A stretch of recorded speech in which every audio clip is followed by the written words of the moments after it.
Hey guys, welcome back to my YouTube channel. You are watching Spilling the Beans with Brynit. Don't forget to have fun and like, share, and subscribe. Today's episode dives into the world of mental health.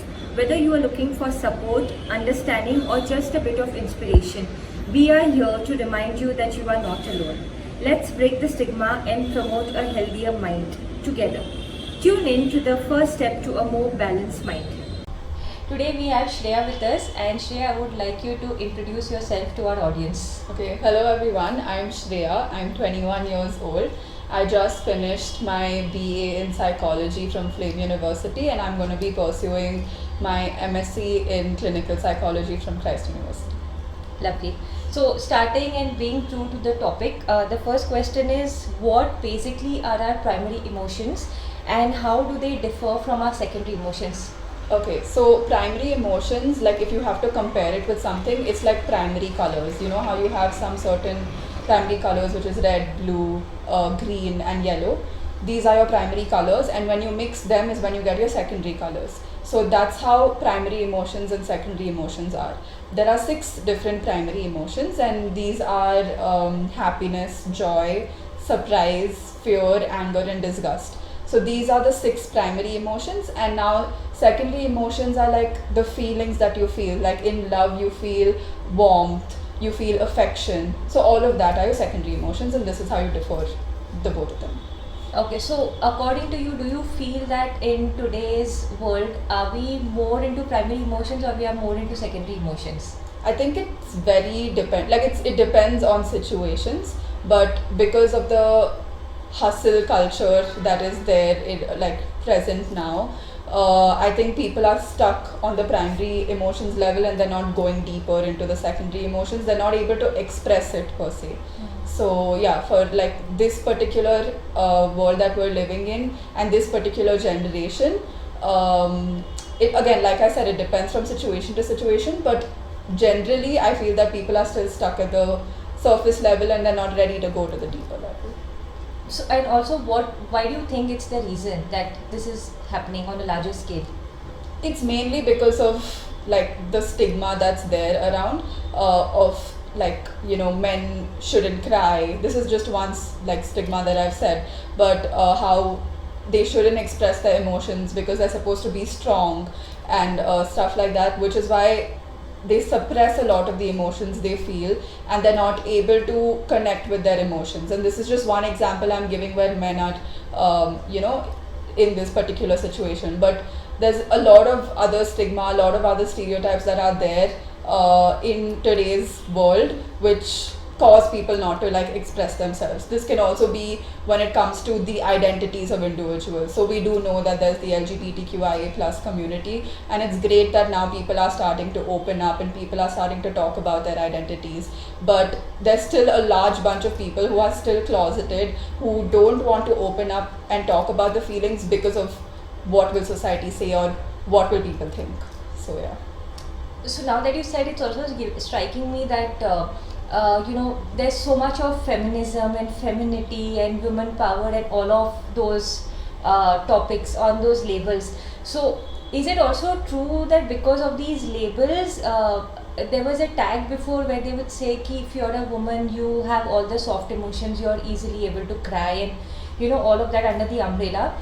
But now that you've already given me a segue, it also makes me feel that because of this woman power and feminism and all of this, I feel that even the women are, going under this pressure where, they are only stuck to the primary level of emotions. Correct me if I'm wrong. No, I definitely think that it's because of the societal pressure of you must express emotions. Some people, they just can't express. Like, it's very different when like how I express my emotions will be very different from how you express your emotions, and I wouldn't want society to tell me how to express my emotions. So I would probably just be stuck at the basic level or the primary emotions level of feeling.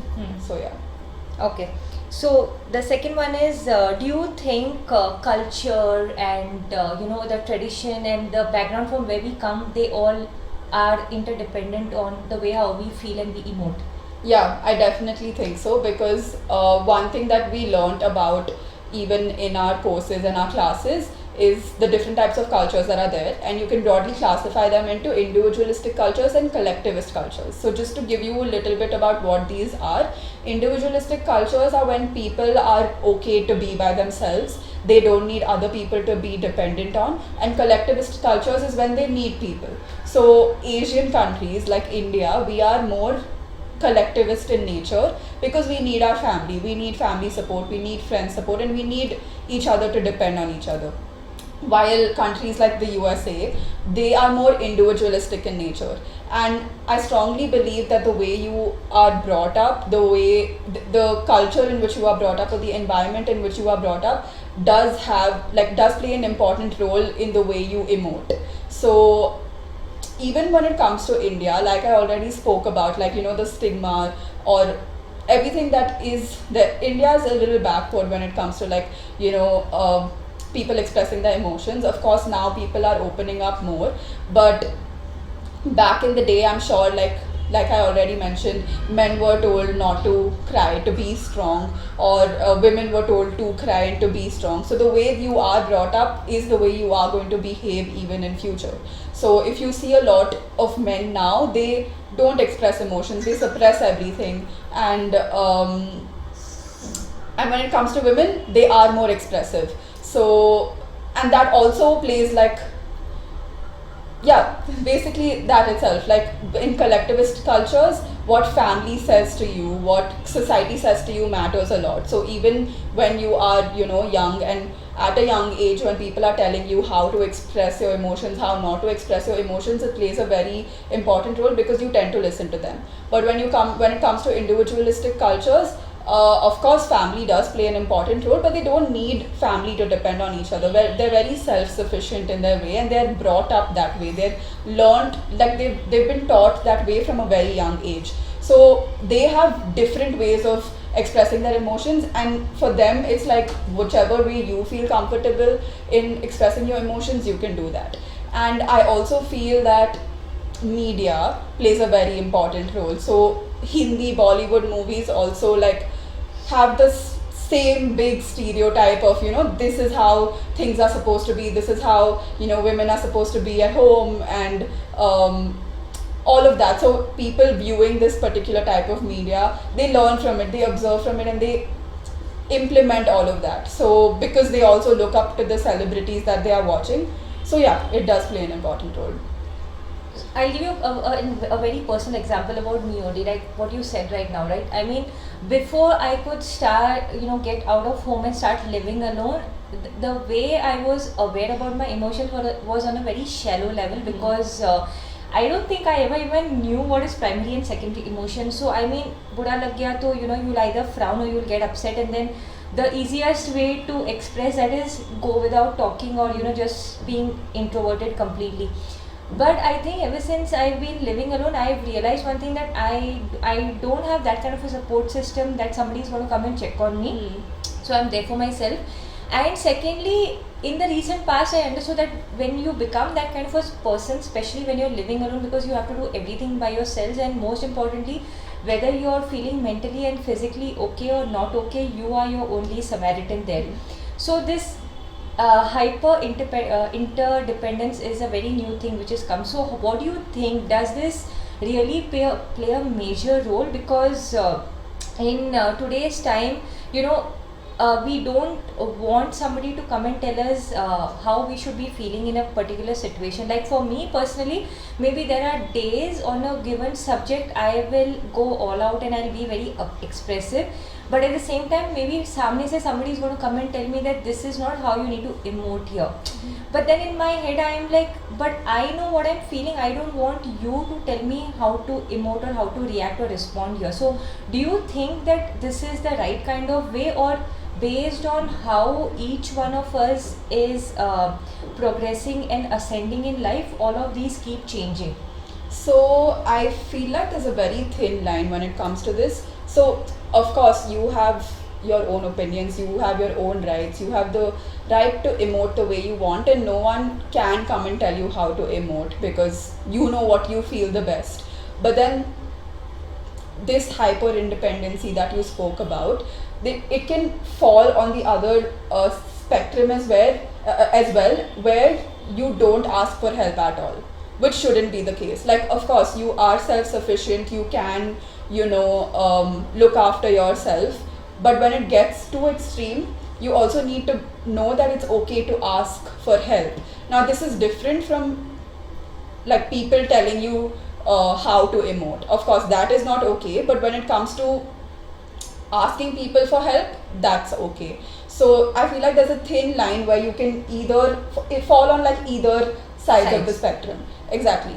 And this does keep changing, like you said, in depending from situation to situation. And now, because you are living alone, this is not common in India, where individuals move away from their families and live alone. It is not common in India, and I'm sure like this would have caused a lot of backlash as well from the society, if not family. And again, like I said, it's very dependent on situations, and there's always like a thin line. So of course, you are an individual separate from other individuals. You can behave, you can emote the way you want to, but when it comes to asking for help when you're not okay, you should ask for help. Okay. How can individuals effectively manage stress and anxiety in daily lives? Because this is a very common thing, and I think anxiety and stress are the least spoken topics. Yeah, okay. So I agree with you. I think mental health in general is one of like the least spoken topics about in India. How can one manage their stress and anxiety on an everyday basis? Now, I will be giving like certain tips and tricks, but I don't promise that I follow everything. But this is something that I've learned from the internships that I was in as well. But one particular thing is journaling. So you have like a book for yourself. Every day you write in it, whatever, however your day, at the end of the day, before you sleep, write about your day, however it was, what you felt. Write down every single thing, even if it's like just write it down. It's okay. Just whatever's coming into your head, write it down, and more importantly, write down how you felt. Like specify the emotions that you felt.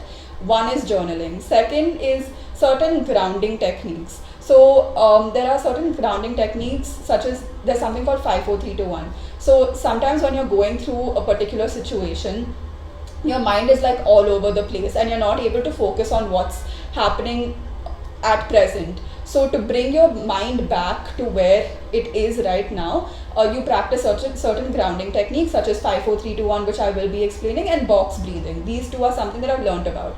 Now 5 4 3 2 1 is basically you like speak out 5 things that you see in your environment. For, I might be wrong, but 5 things that you see in your, basically it's like you're getting in touch with your senses. So 5 things that you see in your environment, 4 things that you hear in your environment, 3 things that you can touch and feel in your environment, 2 things that you can smell, and 1 thing that you can taste.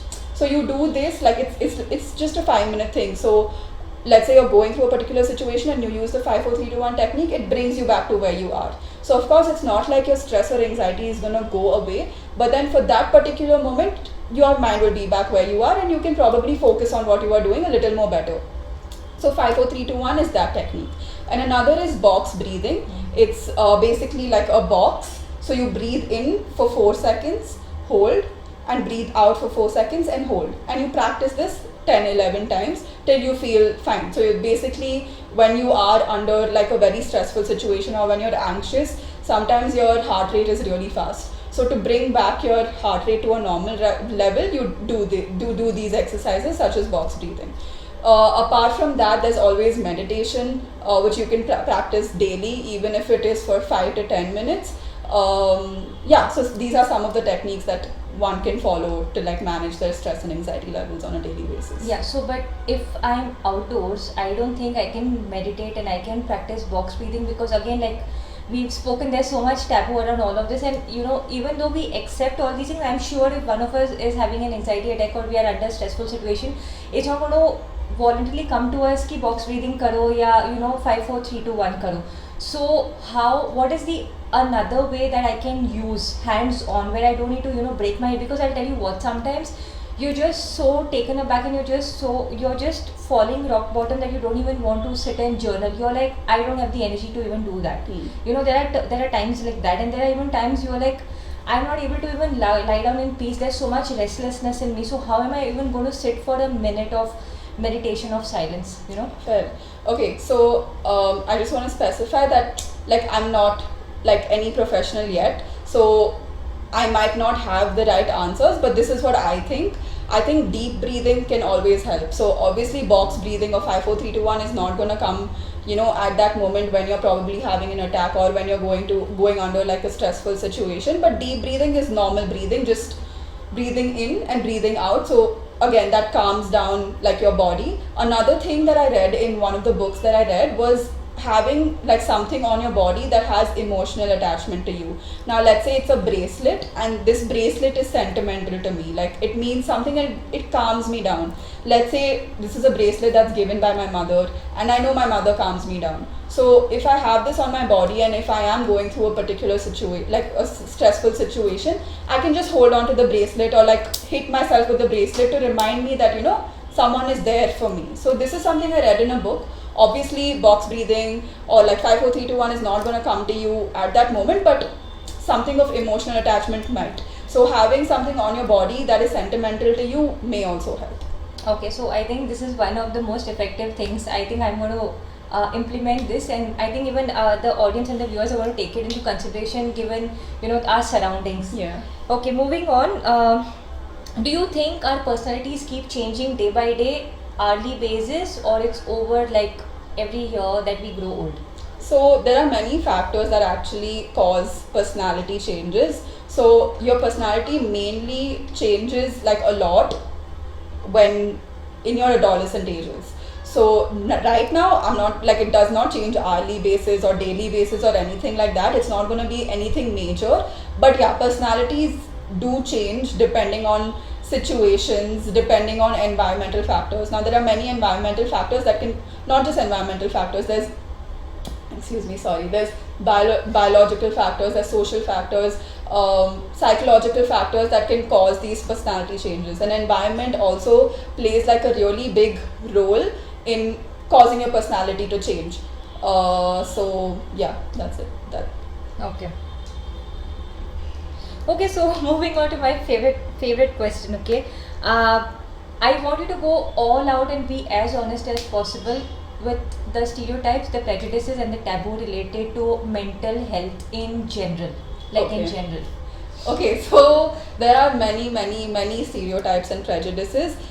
Firstly, I'd like to differentiate between both stereotype and prejudice. There's three things actually. There's stereotype, there's prejudice, and there's discrimination. So stereotypes are the thoughts that you have regarding a particular group. Prejudice is the attitude or the feeling that you have towards a particular group, and discrimination is your behavior towards a particular group. So stereotype can be actually both positive and negative, but yeah, this is just to like, you know, differentiate the three.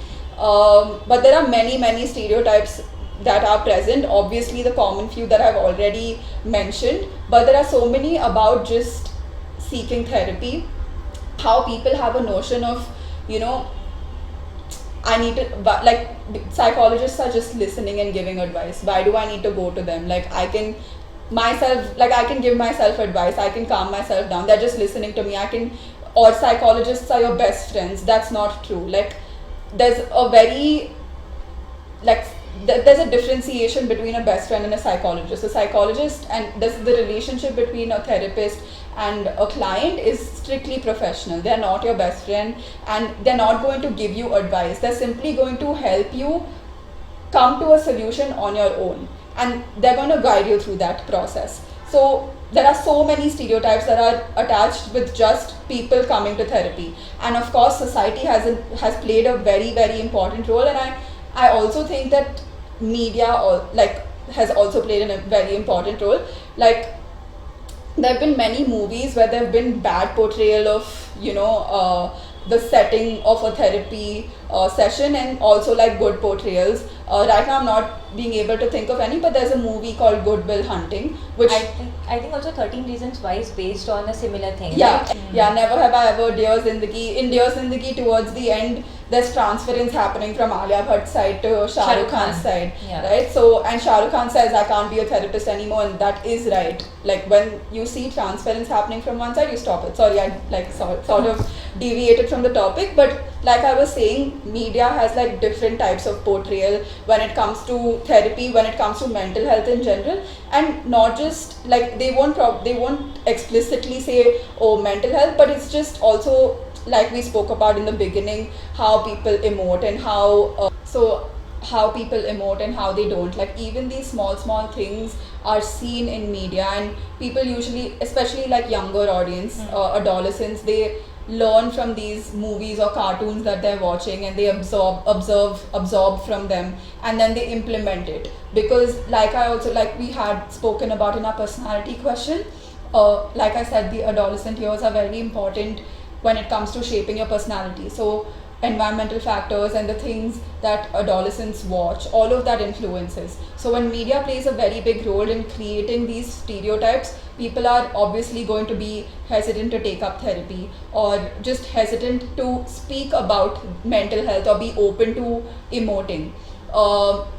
In Dear Zindagi as well, it was a good portrayal. So towards the end, we saw that Alia Bhatt started developing feelings for Shah Rukh Khan, who was the therapist.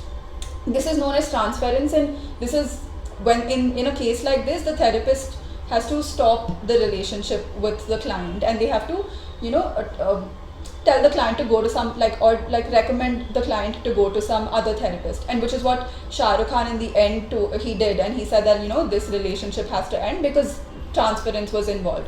So this was something right, which is what happens in a therapeutic setting as well. So there are certain movies that portray the right type of therapy settings, or how mental health actually works in India, which is a good thing. But majority of the things that we see in media, majority of the things that people put up on their Instagram or just talk about in general is false, which we really do have to stop.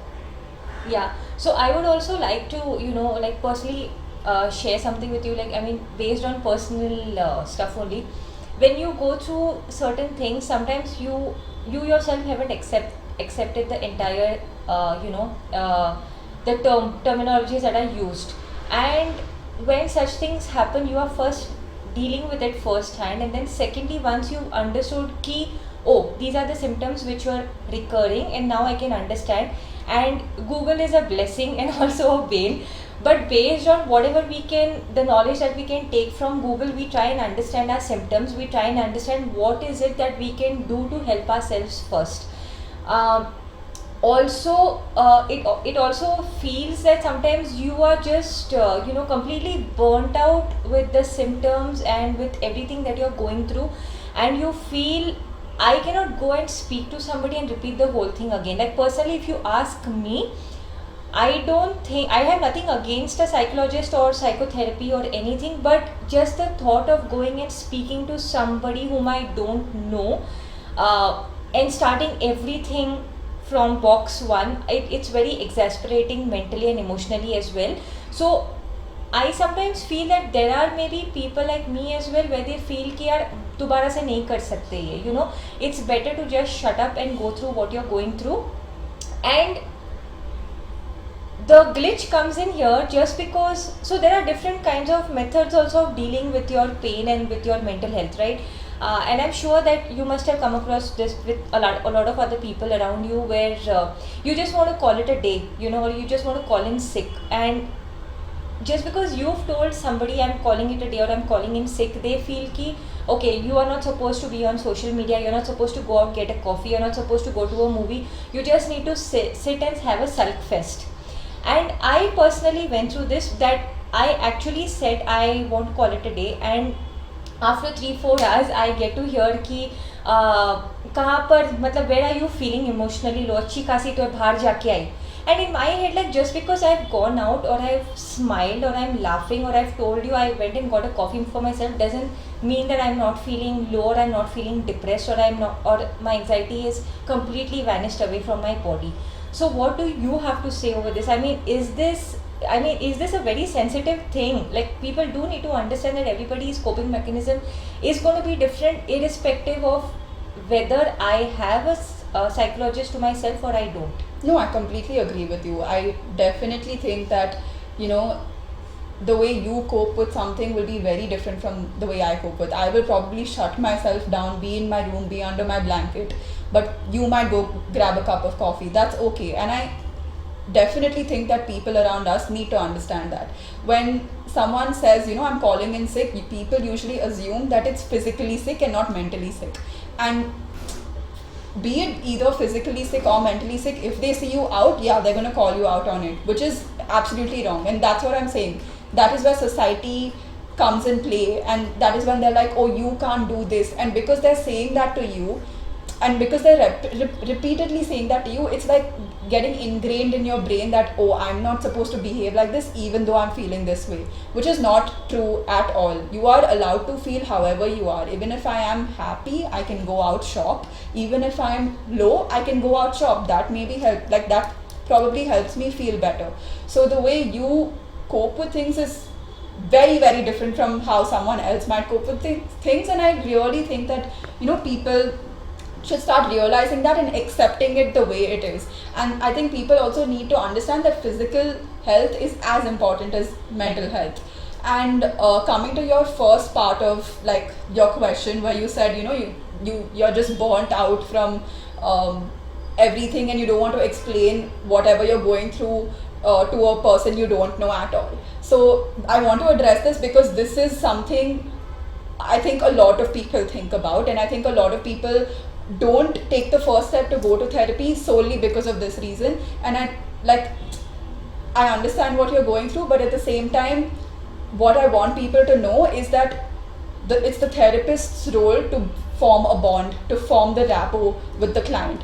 It's not like you're going to go there in the first session, they're going to ask you about your entire life history, and from the day you were born till now you have to tell them everything. It's nothing like that. It's a slow process, it takes time, but it is very effective. So it's the therapist's duty to form that rapport, and only when you feel that connection is when the therapist is going to ask you questions about your life. And they're not going to directly ask you, oh, what happened in your childhood when that uncle stole that ice cream from you, or anything like that. It's not going to be like that.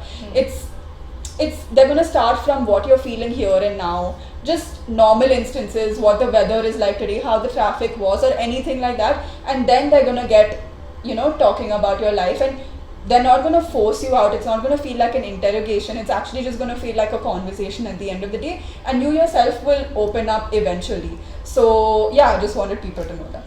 But why also do you think that elders in our family or in our surrounding don't accept, like they are okay with you having a cast on your hand and they'll be like showering all the love on you ki हाथ टूट गया, fracture हो गया, but when they understand that you're mentally not feeling okay and you're emotionally feeling low, the first thing that comes is go distract yourself or find something productive to do. I mean, that's the stupidest thing you're going to say to anybody, because that's just going to make them feel even more useless about themselves. So why is this happening? Because it's happening to all age groups. And in our time, तो मतलब for me, तो in the last 5-6 years, I've been gaining knowledge on mental health and emotional health. But when I was growing up, this was never the case. But now even 7-8-year-old, kids, they say I'm having a bad day, I'm feeling depressed. I mean, depressed has become like the coolest word in town. Okay, so like, sorry, I just had like a brain lag, but one of the reasons I think that families are not accepting of the way you are feeling is, or accepting of therapy in general, is because, like I said, we are from a collectivist culture. So families usually tend to think that तुमको क्यों दूसरे से जाके बात करना, मैं तो इधर हूँ, you're having a bad day, talk to me about it. Like, they won't be accepting of you going and talking to someone else when they think you are their best friend, or you are there for them to hear everything, right? So I think one of the main reasons is that, and it shouldn't be that case. I think they should be more accepting, and whether you have a physical cast or an invisible cast in your brain, I think they should be showering love. And I think they should be showering love. And with the statements such as, go distract yourself, I simply think it's because of the lack of awareness that's there. Because a lot of people in India don't know what mental health is. Like, even now, even when our society is getting more progressive day by day. They don't know what mental health is, and even if they do, they don't know what one goes through. And because because it's mostly the elders saying this was not the case. Like how progressive our society is now, was never like this back in their days. So the only thing I think will help is awareness and education, and just advocating mental health. Yeah. Okay, I have another personal question. So basically, I have a trainee, okay, and she comes from a very conservative family. So I think in her family only her niece or her nephew, somebody is undergoing some sort of mental trauma. So she happened to share with me, and she was so devastated because the kind of things that she heard was like somebody in the family was telling the child, you blessed with everything is at the click of a button for you at the house, and still you are depressed. If itna sab milne ke baad, if you are undergoing depression and stuff, just think about people who don't have anything, they don't have luxuries, they have to literally get up, do everything on their own, and they don't have a fallback option. So is this statement even true? I mean, does mental health work like choose, okay, today I'm going to come and fall prey to a family which is very very poor, or I'm going to today see, okay, this person has got everything, uske paas solve karne ke liye kuch bhi nahi, chalo aaj yahan par jaake main jama deta hu. So I mean, how true is this? Honestly, like, I'm very glad that you brought this up, because it's not true at all. I think I read this somewhere, or I heard this somewhere, but the most successful person in this planet can be the most sad soul. Even if you have everything that you need, even if you have all the money, all the love around you, it's fine. You can still be going through something that no one knows about. I don't believe that you need to have nothing to feel a certain way, or you need to have nothing to be going through a particular situation or anything. So yeah, I don't agree to that statement at all. Okay, so now you tell us, what are the different types of motivation that we can derive in order to cope with this thing? Okay, so as far as I know, there's broadly like two types of motivation: intrinsic and extrinsic. Intrinsic is when you're internally motivated, and extrinsic is when there are external factors that are motivating you. So just like to give like a small example, it could probably be like, a small child keeping the plate in the dish because mama promised a chocolate. Now that is like a external factor that's motivating the child to go and keep the dish in the sink. And intrinsic could be, I want to get 100 on 100 because I want to do well for myself and I want to be the topper in the class. So it's because internally I'm motivated that way. So that is what like the two types of motivations are. And for some people, for every person, it differs if they're intrinsically motivated or extrinsically motivated, or it's a combination of both, or it depends on situations to situations. Now I might when it just comes to like seeking therapy, I might be intrinsically motivated saying ki I want to feel better. Let's say I'm having like a bad couple of days where I'm not being able to be fully productive, I'm very inefficient in doing my work, I'm just in bed, and I want to do better at my work, I want to do better when it comes to my studies, and I want to be able to go out with my friends and hang out. So because I'm so intrinsically motivated, I will go and seek therapy and probably hope that it helps me. So this is a particular situation. But someone else might be like, ठीक है, mummy को खुश कराने के लिए मैं चल जाती हूँ. Either way it's helping them, right? So there are many different factors that can motivate a person, even if it's intrinsic or extrinsic in nature.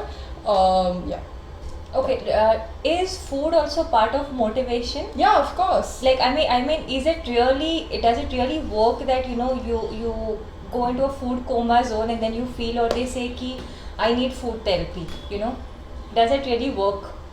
I'm not entirely sure, but for you, let's say for example, because you're into like the health sector and physical fitness and all of that, do you think it works? Like when it comes to food, like people are like, okay, I will work out 5 days a week for sure, so that on that Saturday I can have that pizza. Yeah, see, if suppose you are looking at building your abs or getting that body because you have an event coming up, or you promise that ये goal मैं streak तोड़े बिना मैं करूँगा, I think definitely. But if you are somebody that feels I'm not a foodie, like for me, I think I crave food very rarely when I'm PMSing to another level. But otherwise, for me, food is like just an expression of ki bhook lage kha liya, or I'm out with friends and stuff. But I know of a lot of people when they are really feeling low, they can really demolish an entire tub of ice cream, or they really just want to go out, have a few drinks, or just eat something sweet. So I really want to understand that, because a lot of people nowadays, they feel food is the ultimate form of therapy. So I don't know how true it is. Okay, so what I believe is there's like a line for everything. When you cross that line, it can get dangerous. So, like you said, this tub of ice cream that I'm having, if it's once in a while, it's fine. But if it's every day, then it can become a problem. Yeah, of course. So, of course, like for some people, they need food, for them to feel better. For some people, it might be music. For some people, it might be dance. It could be anything. But food can be a factor that helps people, get better. But it's also like it has to be consumed at a certain level. Otherwise, when you cross that line, it can get really dangerous. So everything has an expiry date. Yeah, I agree. Okay, so finally, so being the future of psychology, or being the future psychologist, what do you think is the future to mental health and helping people and therapy and all the different things that come under this umbrella? Okay, so firstly, I would like to say that we have come a very long way from where mental health started, or psychology started actually, from people not being aware of it at all, from not accepting it at all, to now people trying to open up, or trying to seek help, or just being open to feeling the way that they feel. We have come a long way, and I definitely think that there's still a long way for us to go.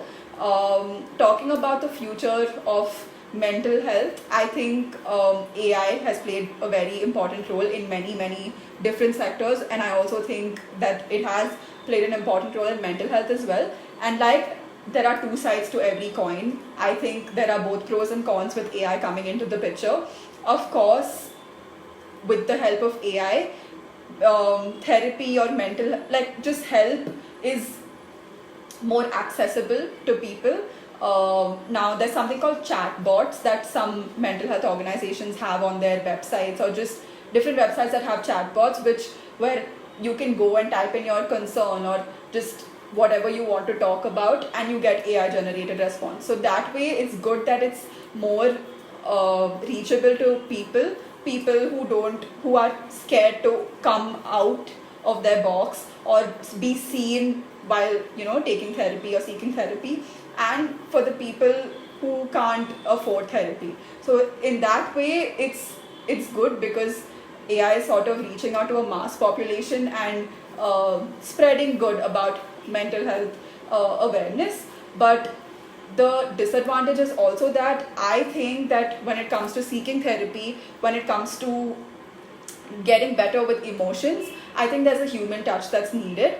I personally don't think that AI generated responses will help you as much as human conversations may help you. So as much as AI is doing a good job, I also think it can be dangerous in some ways, because what if AI says something, like gives a particular advice or solution or something like that, and people implement it and it doesn't work for them. So I feel like human touch is needed at that time, because when someone knows it's not working for you, they'll know another way out, like to help you. So that way, I do think AI can be a problem. But having said that, I'm really glad that it's reaching out to mass audiences. This is when it comes to mental health and seeking therapy. But when it comes to psychology in general, the field of psychology has actually grown a lot since it started. One can just be employment opportunities. People are starting to take up psychology as a subject more openly, and one of the reasons I took up psychology as a subject was because there was a lack of psychologists in India. There's still a lack of psychologists in India, but there are a few more than there were when I started studying psychology, so that's really good. So that way we can see that there's slow, but graph is rising. Exactly, the graph is rising. And but with with like other things that I feel like psychology is used in every other field, be it economics, be it finance, be it business organizations. I feel like wherever human or an individual is involved, psychology is involved. And now there are different fields of psychology that are coming up, like sports psychology, cognitive psychology, forensic psychology, industrial and organizational psychology. So the field is definitely expanding. It's giving more employment opportunities to people, and I think that's great. Okay, so as a budding future professional psychologist, what do you think is the one main reason why mental health is like increasing, and there are different variations and definitions to this, and how would you want to solve this personally? Okay, so the rise of mental health, I think COVID-19, the pandemic, is when people started realizing the importance of mental health, because they were stuck in one place. They were not able to go out, not able to have that daily routine that they usually have. So that's when people started realizing what mental health actually is, what different mental health concerns actually are, and what people can actually go through. So when people are deprived of certain things in their life, is when they realize, that okay, this is something that's there. So along with that, the stigma that is there in our society of emotions, about emoting, seeking therapy, psychologists in general, I think all of that is a very big factor when it comes to mental health awareness. And now with the rise of mental health and with the rise of psychologists in our country, I think people are becoming more and more aware of that. And I also think that stress and anxiety, like, even though these terms are used on an everyday basis, these are some things that can be faced by anyone. You don't need to have a particular mental health disorder to be facing this. Even if you don't have one, you can go through it. Even if you're a student, even if you're working at home, if you're working in, if you're an employee in a big business firm, if you're the CEO of the big business firm, whoever you are, you can go through even a very small concern that may cause you disturbance, or that may hinder your productivity levels or your daily functioning. So whoever you are, you can go through this. And I feel like the solution for this is firstly spreading more awareness, so that people know what it actually is. And I feel like COVID-19 did a really good job in that, because people started becoming more aware of it. And by spreading more awareness, I'm hoping that people, are open to talking about their emotions, and also breaking the stigma of mental health that there is in our society. So spreading awareness, spreading education, talking to people about it, just having open conversations about mental health like you do about a particular show or some movie that you watch. If you normalize mental health, I feel like more and more people will be open to seeking help, or just talking about their emotions in whichever platform that they have. So spreading awareness is one really big solution to. Okay, so now I want you to speak to our youngsters and let them know what they can do to deal with this. That'd be really helpful coming from you. Oh my god. Okay. Okay. So hello everyone. Okay. I personally want to say that firstly, it's okay to feel whatever you are feeling, even if you think it's a small concern, even if you think it's a big concern, whatever it is, feel what you're feeling, and accept it. Accept yourself, accept people around yourselves. Just be as open-minded as you can when it comes to emotions or anything, just anything. And I hope that you realize that mental health is as important as physical health. The hours that you put in, sculpting your body, or just making sure that you're healthy and fit, I hope that you put in those hours for your mind as well, because you need to be mentally fit as well to carry on your daily functions, even if it's like a very small thing. So be mental health advocates, speak for mental health, encourage people to to seek help if you think that they are going through something. If you start noticing something, like only when you start reading about mental health, when you start gaining information about it, is when you start noticing people around you or yourself, and that's when you may realize that someone may be going through something and they need help. So encourage people to take that first step. They may need a little push, and be that push for people around you.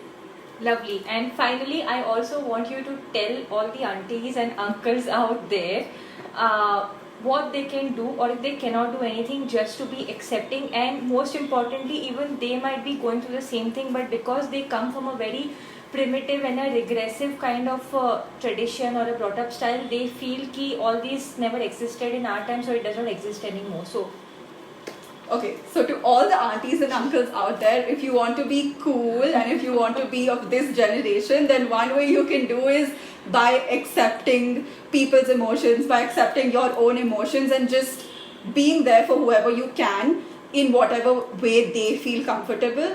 Don't be nosy, don't be pokey, just let them be themselves. okay, thank you so much, Shreya, Thank you. and we'll catch you on the next episode. If you're listening to this, you've reached the end of the video. Thank you so much for watching, and I hope you had a lot of fun. Please don't forget to like, share and subscribe, and I'll catch you on the next episode of Spilling the Beans with Brynette.